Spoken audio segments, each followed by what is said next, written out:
दोस्तों आज की इस वीडियो में हम लोग निज़्म एज़ेकल की फेमस पोएम बैकग्राउंड कैजुअली को डिस्कस करेंगे। ये एक ऑटोबायोग्राफिकल पोएम है और कन्फेशनल पोएट्री का अच्छा एग्जांपल है। इस पोएम को 3 फेजेस में बांटा गया है। बॉयहुड यानी बचपन, फिर जब जवानी में इनकी शादी होती है, फिर उसके बाद में जब ये राइटिंग करियर शुरू करते हैं। किस तरह से बचपन में इनके साथ में बर्ताव हुआ, वो सब इस पोएम में बताया गया है। दोस्तों एक कन्फेशनल पोएट्री है, अच्छा एग्जाम्पल है कन्फेशनल पोएट्री का। इस पोएम को हम लोग इस पोएम की समरी डिस्कस करेंगे, लाइन बाय लाइन डिस्कस नहीं कर पाएंगे क्योंकि ये बहुत लंबी पोएम है। लेकिन दोस्तों समरी में आपको सब कुछ समझ में आ जाएगा। चलिए शुरू करते हैं, मिलता हूँ इस वीडियो के एंड में। कुछ चीज़ें इस पोएम को शुरू करने से पहले मैं आपको बता देता हूँ, ये निज़्म एज़ेकल की ऑटोबायोग्राफिकल पोएम है, जिसमें निज़्म एज़ेकल अपनी ज़िंदगी के 3 फेजेस के बारे में बताते हैं। सबसे पहले बचपन के बारे में, फिर जैसे वो जवान हुए, उनकी शादी हुई, इस बारे में, और कैसे वो एक राइटर बने। अपनी लाइफ के एक्सपीरियंसेस जो भी इन 3 फेजेस में हुए, सब वो बताते हैं। तो ये पोएम जो थी वो उनके कलेक्शन हिम्स इन डार्कनेस में पब्लिश हुई थी। इस तरह की पोएम को हम कन्फेशनल पोएट्री भी कह सकते हैं। कन्फेशनल पोएट्री का अच्छा एग्जाम्पल है।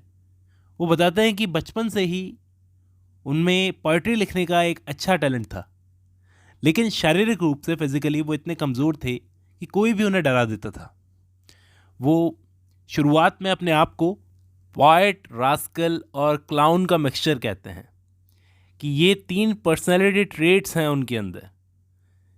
इन 3 पर्सनैलिटीज़ का मिक्सचर थे पॉएट बचपन में। सब उनका मजाक बनाते थे, जिसका रिजल्ट ये होता था कि वो ढंग से ना तो खाते पीते थे, ना ढंग से सोते थे, बहुत दुबले पतले कमज़ोर हो गए थे, और बचपन में उन्हें पतंग उड़ानी भी नहीं आती थी।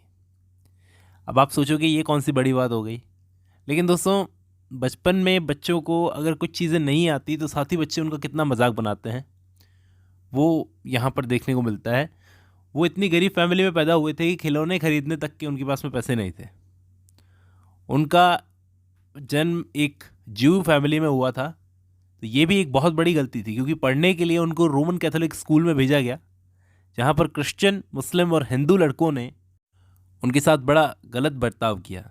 वैसे स्कूल में जो कुछ भी पढ़ाया जाता था सब कुछ एकदम रट कर याद कर लेते थे, लेकिन उनके ज्यू होने की वजह से उन्हें बड़ा रूखे तरीके से बर्ताव किया जाता था उनके साथ में। वो लड़के उन्हें कहते थे कि तुम लोगों ने जीसस का कत्ल कर दिया, तुम जीसस के हत्यारे हो। लेकिन फिर भी आयरनी ये थी कि पूरे स्कूल में ये लड़का यानी हमारा पोएट बाइबल, जो क्रिश्चियन धर्म की इम्पॉर्टेंट किताब है, उसको बहुत अच्छी तरीके से पढ़ रखा था, जिसके लिए पोएट को प्राइज़ भी मिला था। मुस्लिम लड़के उनसे इतना चिढ़ते थे कि एक दिन उन्होंने पोएट की पिटाई तक कर दी। उन लड़कों ने अच्छी खासी बॉडी बना रखी थी, जिससे वो उनसे लड़ नहीं सकता था। डर डर कर रहने के अलावा कोई और दूसरा ऑप्शन नहीं था। हिंदू लड़के इतने ताकतवर नहीं थे, लेकिन नेचर से बड़ा पैसिव थे, मतलब ढंग से बात नहीं करते थे। शायद इसलिए, क्योंकि यहाँ पर पोएट आगे बोलता है कि मैं नीची कास्ट से था, इसलिए। तो उन लड़कों से तो पोएट को वैसे ही नफरत हो गई थी, जो पैसिव तरीके से बिहेव करते थे हिंदू लड़के। मुस्लिम लड़कों की बॉडी थी तो उनसे लड़ नहीं सकता था। एक दिन तो उन लड़कों के परेशान करने की इतनी हद हो गई कि बात चाकू निकालने तक आ गई। अब वो अपने घर का माहौल बताते हैं कि घर का माहौल ऐसा था कि फ्राइडे की हर शाम को हमारे घर में प्रेयर्स होती थी। तो मेरे पेरेंट्स, यहाँ पर पोएट बोलता है, मेरे पेरेंट्स मुझे सुनाते थे कि आजकल तुम्हारा ध्यान रिलीजियस ड्यूटीज़ में नहीं है। उन्होंने कुछ हिंदू योगिक एक्सरसाइजेस के बारे में सुना था हमारे पोएट ने, और कुछ ज्यू कल्चर के बारे में भी सुना था। तो ये सब सुनकर पोएट ने खुद को एक सवाल पूछा कि क्या वो एक ज्यूइश प्रीस्ट बन सकते हैं क्या। लेकिन ये सब सोचना बेकार था, उन दिनों ये सब सोचते थे पोएट। आगे पोएट बताते हैं कि जब मैं 22 साल का हुआ तो मेरे पेरेंट्स को लगा कि हायर स्टडीज़ के लिए मुझे अब्रॉड जाना चाहिए। लेकिन ऑफ कोर्स मेरे पेरेंट्स के पास इतना पैसा नहीं था तो कि मुझे इंग्लैंड भेज सके, तो मेरे किसी फैमिली फ्रेंड ने मेरी हेल्प की।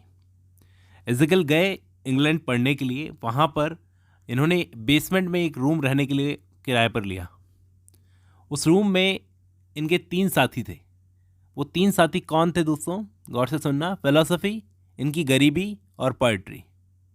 इसके ऊपर एक पर्टिकुलर पोएम भी लिखी है, जब वो बेसमेंट में रहते थे तो कैसे बाहर का व्यू इनको दिखता था।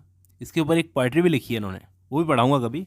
समय गुजरता गया, लंदन में कोई दोस्त इनका बना नहीं।